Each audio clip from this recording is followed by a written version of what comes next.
So we are doing this video on how to invest, how to start, and it's never too late to start investing.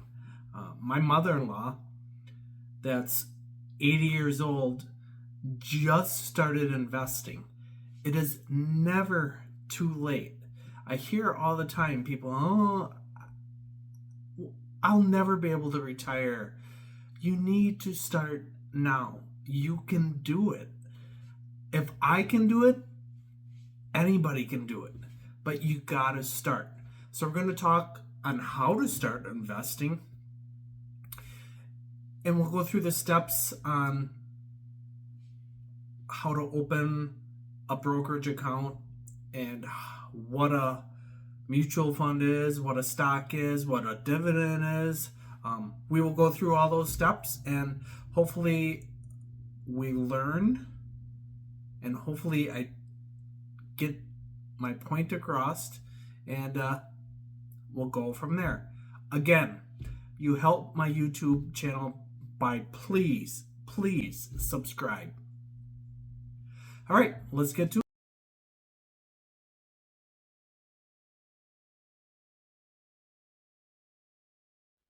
So we decided that we want to start investing. So the first step is we have to pick out a brokerage account where we're going to invest. I invest through Charles Schwab. That's who I go through. There's SoFi. I also invest a little bit of money through SoFi. Again, you can see my flag. I love SoFi. Also, Robinhood, Fidelity. There's a bunch out there. You just have to find which one you want to invest through and sign up. So once you sign up, you got the account, you want to open a Roth IRA. So a Roth IRA is you put money into it after taxes, which when it grows and you take it out at 59 and a half, you pay no taxes. It's tax free. It's the best thing ever. I love a Roth.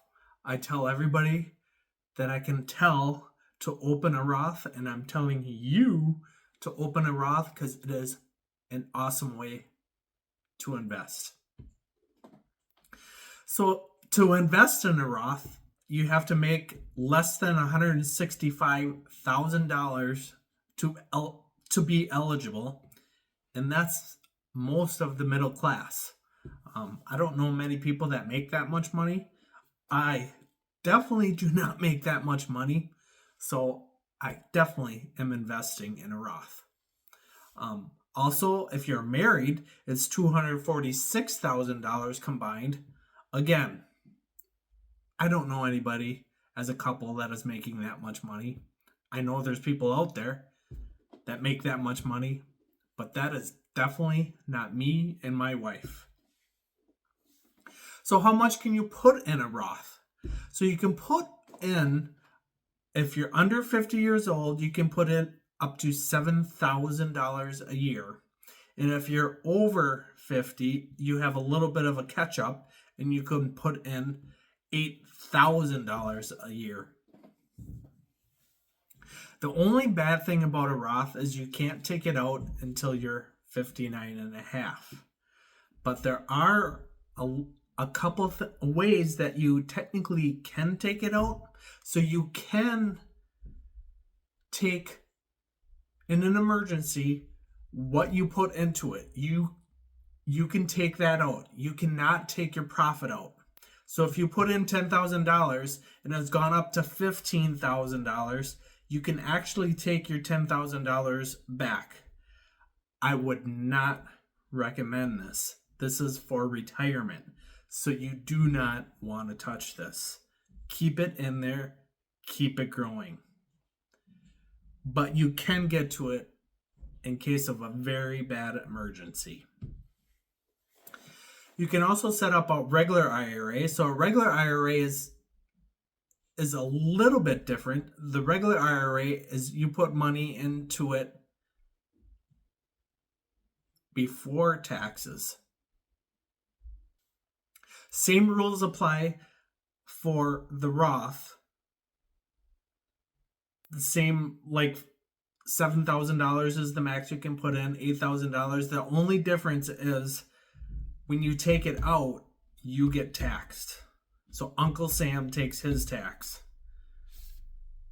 That's why I always try to stress to do a Roth. You pay your taxes and you're done. Everything grows and you're done with paying taxes. It is a beautiful thing. We all know that taxes are probably going to go up. So if you're 20 years old and you're putting in, 30 years down the road, the taxes are going to be much higher. You want to put your money in a Roth. Same with me. 5 years, let's say 5 to 10 years when I retire, the taxes are probably going to be higher. I want to put it in a Roth. There are some other advantages to have it in a Roth. Again, my opinion, a Roth is always better. When you hit a certain age, you are mandated to take money out. So Uncle Sam gets his taxes. That age is 73, and you have to take a certain amount out until it's empty. So Uncle Sam gets his taxes. That's the beauty, another beauty of a Roth, is you don't have those. So you can actually carry it forever, and you can pass it on to your kids or pass it on to your grandkids, and it keeps growing, and you don't have to take any out. Another awesome thing with a Roth. The other recommendation I have is if you have a 401k where you work and your employer matches a certain amount, so let's say you put in 6% and they match 3%, I would definitely put into your 401k until you get that match. Once you get that match, I wouldn't put more into my 401k. I would open a Roth and put it into a Roth. You have a lot more control over it when it's in a Roth. There is more choices to use when it's in a Roth in a brokerage account. There are so many fees in a 401k. You don't have many choices. A lot of the choices that you do have, the expense ratio is really high. We will explain what expense ratio is down the road here. So I would recommend you first put into your 401k to get your employer's match. And then if you want to invest more, I would put it into a Roth IRA in your brokerage account that you want to keep. So we're maxing out our 401k to get our employer's match. We started a brokerage account so we can start a Roth. And now we're going to put a little bit of money into our Roth account. You can't just put it in like a 401k sometimes that just invests for you. If you open a brokerage account and you have a Roth, if you put money in, you have to invest it. It doesn't get invested by itself. You have to make sure that you invest that money. It doesn't invest itself. You have to go in there and you have to buy ETFs, stocks. You have to invest it. So a mutual fund, you buy one share of a mutual fund, which is a basket of stocks. So they'll have like 100 stocks that they invest in. So you're actually investing in those stocks. The one thing with a mutual fund is it only gets traded once a day, and that's it. So you can only buy once a day and you're done, or sell once a day. So if I wanted to sell a stock of mutual fund today, I would put it in and it would actually sell tomorrow. I think it's a little bit of a downfall of the mutual fund. So that's why I like an ETF. An ETF is just like a mutual fund. It's a basket of stocks, but you can trade it like a stock. So you can trade it 5 times in one day. It's traded just like a stock. You can trade it all day long.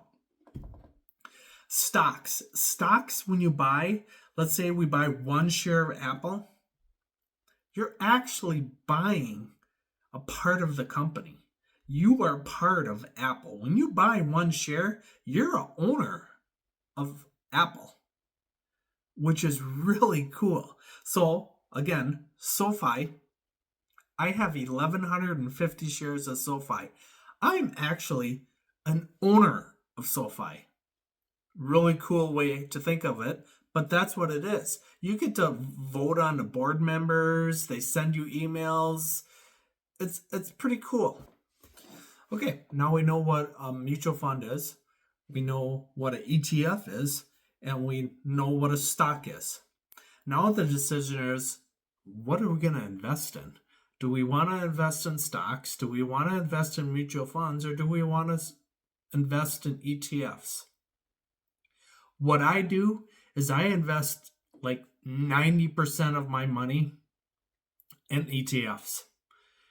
I believe it's safer because you're owning a bunch of stocks instead of one stock. Your one stock could crater.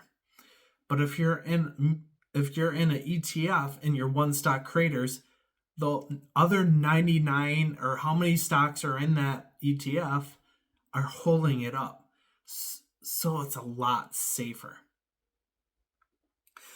So you're always trying to beat the S&P 500 index. That's what everybody tries to do. When people say you're trying to beat the market, that's what they're talking about. They're talking about the S&P 500 index. It is very hard to beat the index. There is professionals that try to beat the index and they can't do it. They're trading and they can't do it. There's not many, if any, that can beat the market. So, if you're trying to beat the market, why don't you just join the market and you get the market returns and you don't have to be fancy. Everybody tries to be fancy and thinks they're the best thing that ever and they can beat the market. It's so hard. So just do it simple. It's not hard. Just be simple. So the ETFs I would suggest for the S&P 500, so it's the top 500 stocks, is the S&P 500. So it invests in 500 of the top stocks in the exchange. So there's VOO, VOO is an ETF, SPY, and SPLG. So my ETF that I really like is SPLG. SPLG, it only costs like $74. That's the bad thing with Schwab. It doesn't let you buy slices of ETFs. You have to buy a whole share. So speaking of VOO, VOO is great. These are all S&P 500s and they're all pretty much the same. But the problem with VOO is it costs $500 for one share. So there's a lot of people only putting in to your account $200. Well, you can't even buy one share of VOO because it's $500. You would have to wait almost, if you're putting in $200 a month, you would have to wait 3 months to buy one share of VOO. That's why I love SPLG. It's around 70, I don't know exact, but it's around $74. If you're putting in $200, you can buy 2 shares right off the bat. I like the lower expense so you can buy shares. That's why I like SPLG. I always do a 3-fund account. So that's our base account. So that's our S&P 500. So then I always like a dividend. So if you saw my last video, you know my dividend ETF is SCHD. That's the one I love. That's the one I suggest. That's the one I invest in. But there's also VIG, VYM, DGRO are all dividend ETFs that you could buy. You need to research which one you like. I choose SCHD. And then we got to put some growth into it because we want our stocks to grow some. The problem with growth is it can skyrocket, it can really go up. But when the market is bad, like we are right now, she can go down as fast as she goes up. So I like SCHG. There's other ones, QQM, VUG, VGT, XLK. Again, you need to research the ones that you like. I like SCHG because it pairs with SCHD very well. So there's no overlap between those two ETFs. So when I talk about overlap, it doesn't have one stock between the two. There's 100% separation between the two. They don't buy any stocks together, which is why I love it. So you're really spreading your stocks out by just having those two. I wouldn't even be sad if you just did a 2 ETF. If you did SCHD and SCHG, you'll be set pretty good. So when you're in an ETF, there's always an expense ratio. So an expense ratio is when you buy that stock, when you buy that ETF, there is an expense to buying that because it is it's run by somebody that buys the stocks for you. So there is an expense ratio. That's the other thing I like about these three is the expense ratio is crazy low. So if you had $10,000 in each one of these, SCHG expense ratio is 0.04. So $10,000, that would be $40 per year, which is very cheap. SCHD has an expense ratio of 0.06, which would be $60 if you had $10,000 invested. And SPLG is really good at 0.02, so you would be paying $20 if you had $10,000 invested. All these are very, very low. If you go look at your 401k, I bet you a lot of the things that you have to pick to put in, their expense ratio, I bet is 0.10, 0.15, sometimes even higher. Their expense ratios are very high. That's why I like being in a brokerage account, a Roth brokerage account. You can pick your own that have lower expense ratios. So some people might get mad at me for this comment, especially financial advisors, and I apologize if you're a financial advisor. But I would highly recommend you do not need a financial advisor. A financial advisor will charge you 1 to 1.5% on your money to invest for you. The 3 ETFs that I just gave you, if you just put them in those 3, you'll be set. It's not hard. You do not need a financial advisor. So let's say you had $100,000 in an account that a financial advisor was doing for you. They'll charge you 1% of $100,000 is $1,000 a year.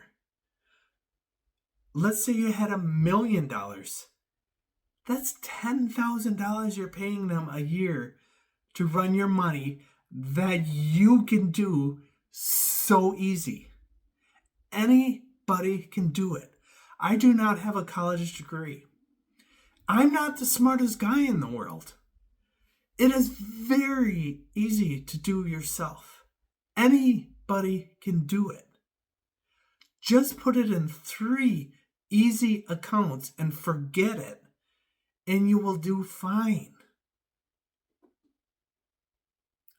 But I am not a financial advisor, So make sure you're doing your own homework and doing your own research. So, we're investing. We're investing together now. It's me and you. We got it. I also want to say, start now. Stop buying your Starbucks. Stop going out to eat. Stop buying new vehicles. You do not need all of it. Invest your money so you can retire when you want to retire and not when they tell you to retire.